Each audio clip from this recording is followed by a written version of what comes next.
Thank you so much for inviting me to speak today. I'm really honored to be in front of all of you. You know, I think you'd all agree with me, which is why you're all here, that there is a lot of cool technology out there, right? It can do so many things, and it's ever-changing. And you're probably creating a lot of it.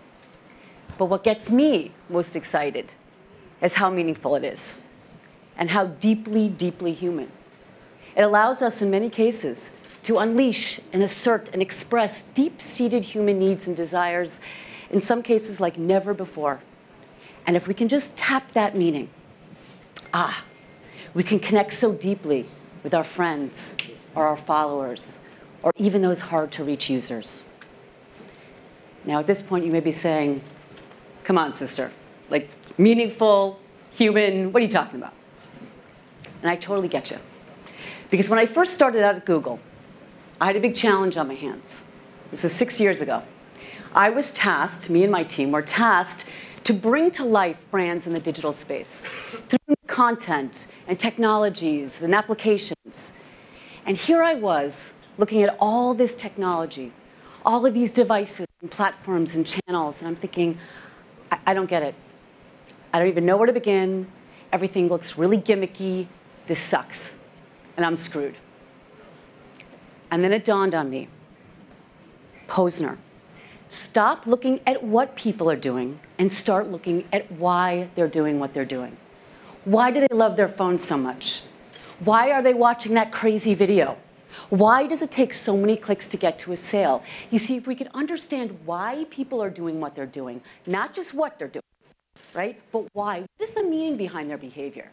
They're doing all these things, some of them mundane, some of them crazy, but there's got to be a reason.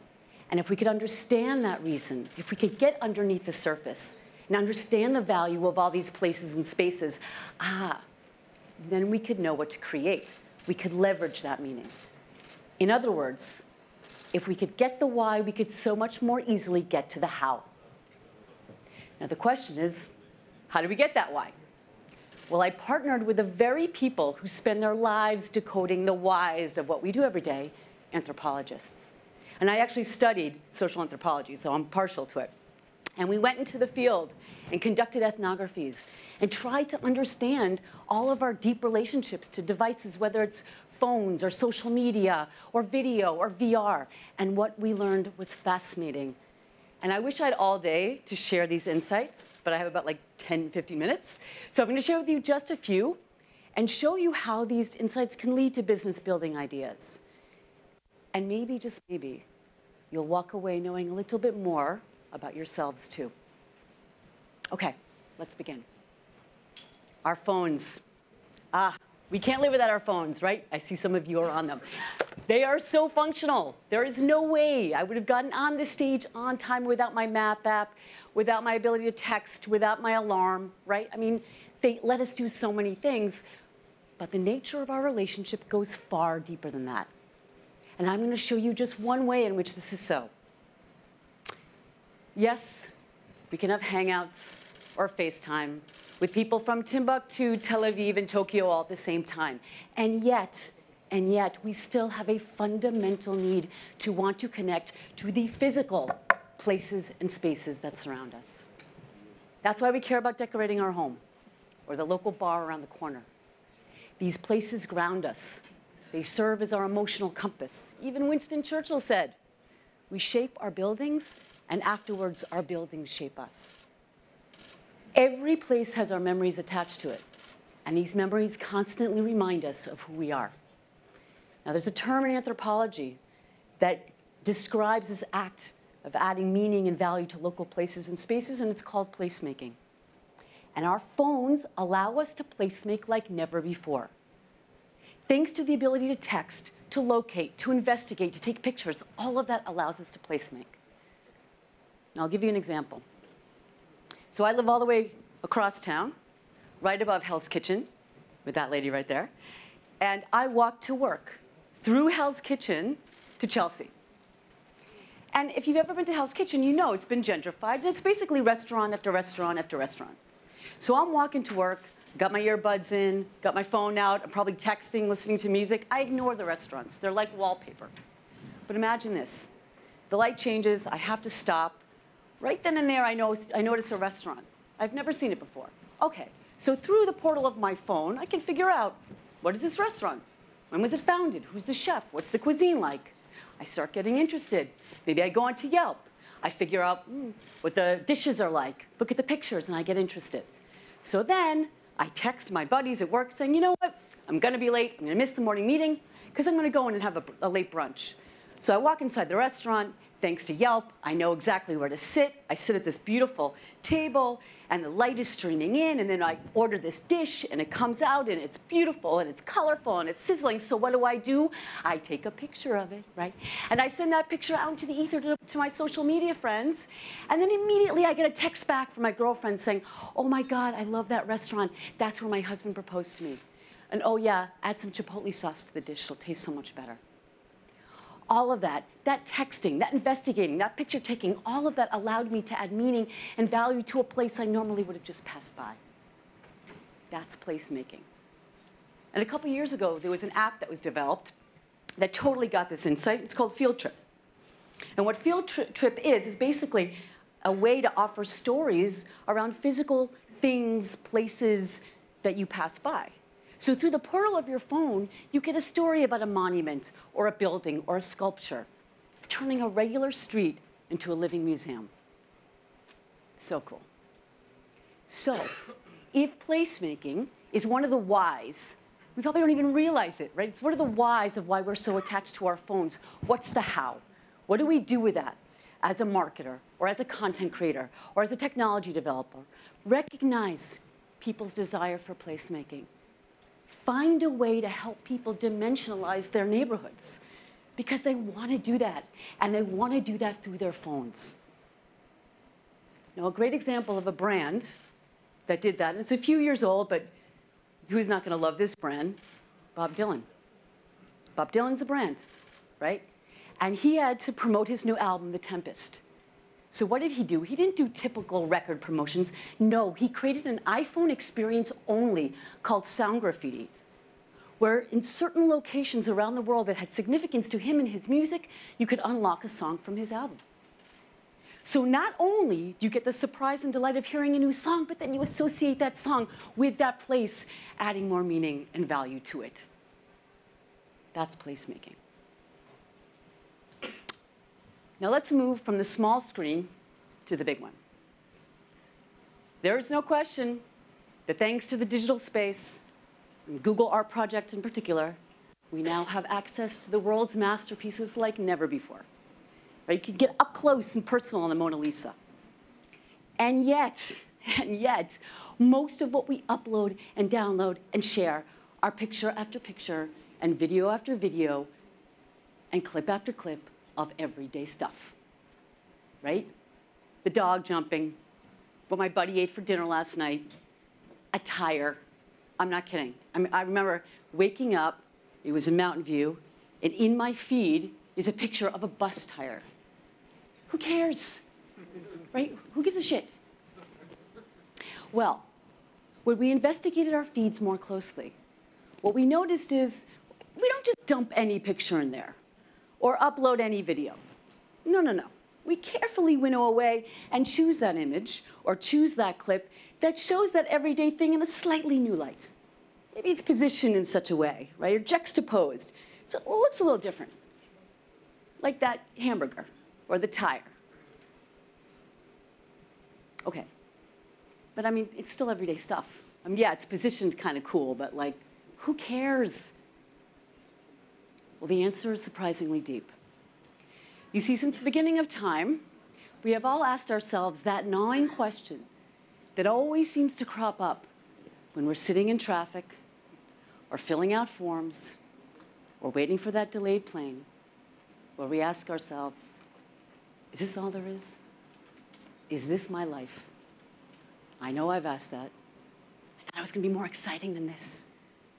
And since the beginning of time, Greek playwrights and ancient religions and authors have sought to answer that question by feeding our appetite for wonder and discovery in the everyday. I'm sure you know this quote by Proust. The voyage of discovery is not in seeking new landscapes, but in having new eyes. You see, we seek the wondrous and the beautiful in the everyday to show ourselves that our everyday lives are not mundane, are not banal. What we eat, what we wear, where we live, that bus tire is actually full of beauty and full of excitement. So fast forward to today, and we upload and download and share clip after clip and video after video of everyday stuff, especially because of their everydayness, made that much more interesting. It allows us to see our world anew, with fresh eyes, making the familiar fascinating, and helping us fall in love with our world over and over again. So, if fascination with the familiar is why we are so attached to so many of these everyday images and clips, so much of the why, what I call the visual web, what's the how? What do we do? Find the forgotten familiar in the everyday and shine a light on it. Help people rediscover the beauty of it.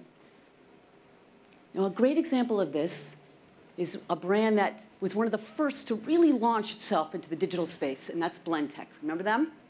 Right, so here, that's an iPad. They're blending it in the blender, and it comes out, and it's dust, right? You probably remember these. You see, Blendtec had an interesting challenge. It had to get you excited about blenders. Who cares about blenders, right? You put them underneath the sink. It's not like an espresso machine. You show them off. Oh, and by the way, they want you to spend a lot of money on them. I know, because I have one. So what did they do? They totally leveraged the fascination with the familiar, and they made love to that blade. They turned that blade into a thing of beauty. How? Not by putting smoothie items in it to demo it, you know, like an avocado or banana. No, they put marbles in there. They put iPhones in there. They put magic markers in there to show you how damn sharp and beautiful that blade is. And by the way, you never look at a blade in a blender the same way again. Never. Another great example of this is Mont Blanc. So if any of you have worked in the luxury space, I have, the luxury world, you know, they're taking a long time. They're getting there, taking a long time to get into the digital space. And Mont Blanc was one of those brands. Did beautiful advertising, beautiful print and at a home with a picture of a celebrity and a ring, or a celebrity and a watch. But they too had a challenge on their hands, because they were celebrating the 150th anniversary of a technology that they invented, called the chronograph, which measures time in intervals of 1/5 of a second. So if they're going to celebrate tech, they should probably do it in a tech way, right? So what did they do? They totally leveraged fascination with the familiar. They didn't shoot some video of Giselle on a yacht in Capri. No. They solicited 1-second videos from people of everyday lives, curated them, and turned them into these beautiful videos. And I'm going to show you one of them right now.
Now, I have to confess, there's another reason why I show this video.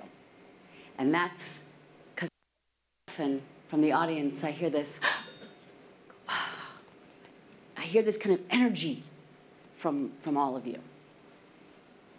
And by the reason why we share so much of what we share in the digital space. And it's primal. Watch this. first baby. He's cracking up the second baby. And that kind of makes him want to do it some more.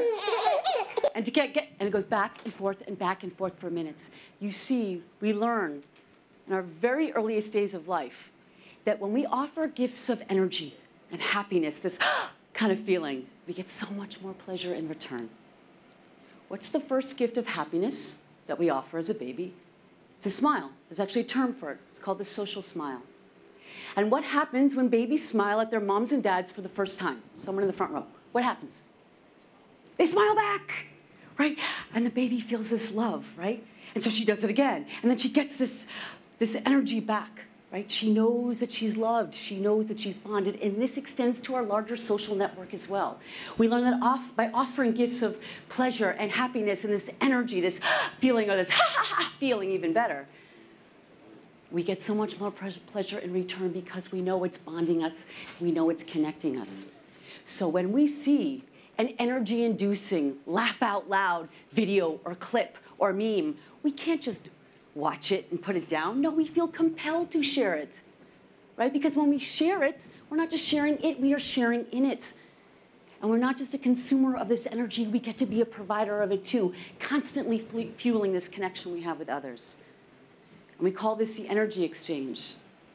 And it's the energy exchange that reminds us that we're connected and that to you and to you and to you, I matter.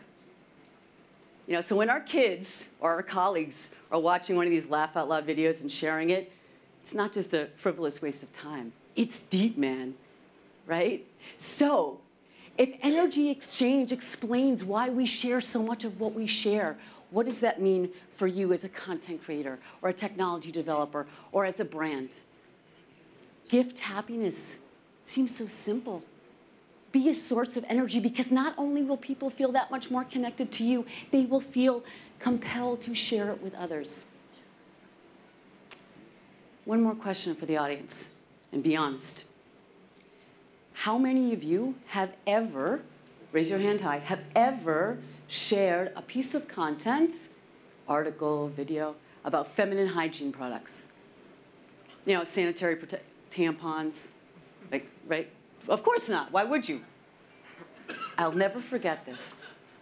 I have a 16-year-old, and I remember I woke up one morning, this is when he was 13, and there is this video being passed by all the mothers, not just amongst the mothers of the girls, but the mothers of the boys too.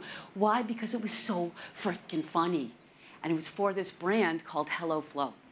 HelloFlow is an overnight delivery service of feminine hygiene products.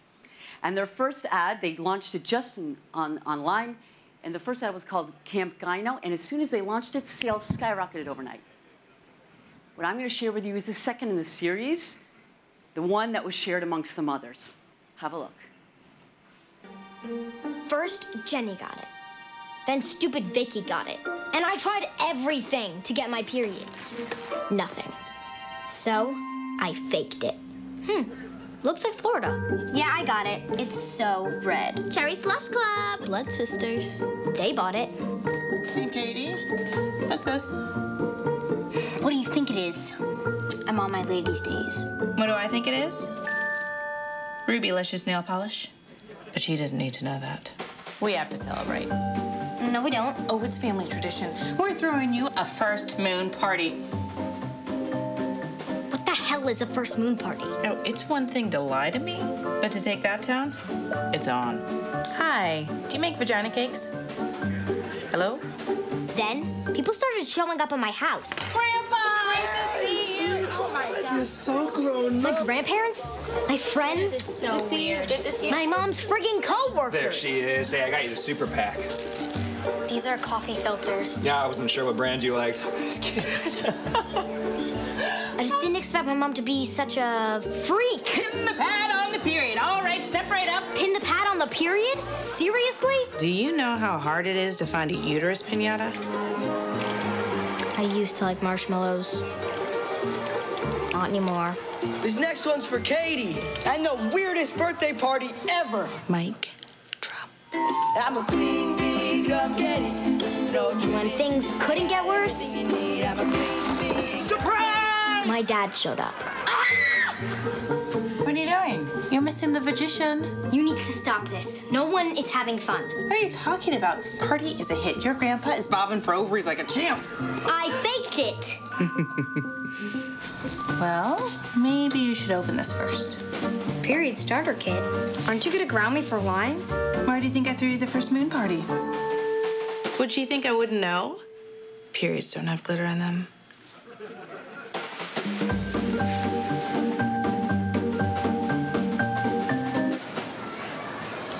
Sometimes you just gotta wait. So hopefully now you like me better. I didn't create that, but I showed it to you, right? I gifted some happiness. But it, you know, really, in all seriousness, I hope you see from these examples that, yes, there's so much cool technology out there, and it could do so many things. I play with AI, I play with all these other, you know, amazing technologies, but at the end of the day, it's also about us, right? And it can be highly meaningful, and now you have some of the keys to tap that meaning.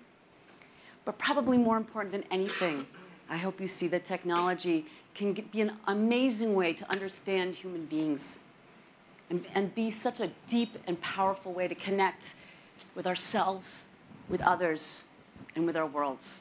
Thank you.